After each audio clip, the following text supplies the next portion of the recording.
The ultimate test, sacrifice of Isaac.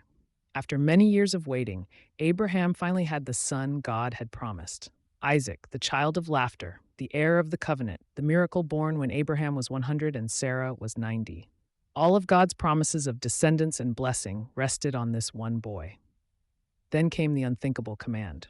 God said to Abraham, "Take your son, your only son, whom you love, Isaac, and go to the region of Moriah. Sacrifice him there as a burnt offering on a mountain I will show you." This was the greatest test of Abraham's faith. Would he trust God even when the command seemed impossible to understand?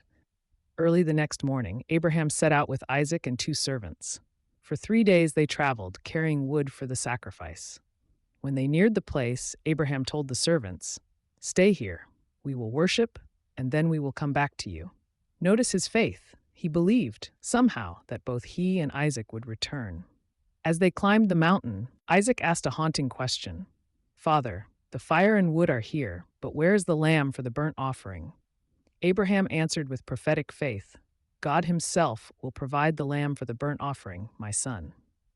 The altar on Mount Moriah. On the mountaintop, Abraham built an altar and laid the wood. Then, with trembling hands, he bound Isaac, his beloved son, and placed him on the altar. He raised the knife, ready to obey God's command, when suddenly the angel of the Lord called out, "Abraham, Abraham, do not lay a hand on the boy. Now I know that you fear God, because you have not withheld from me your son, your only son."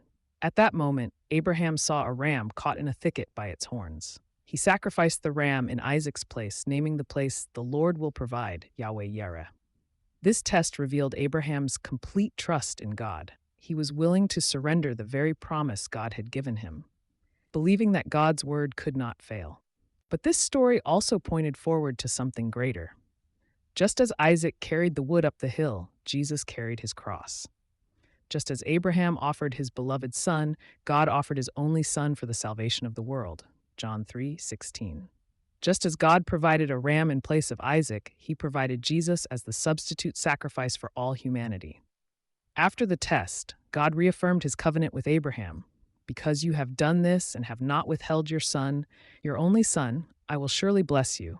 Through your offspring, all nations on earth will be blessed because you have obeyed me."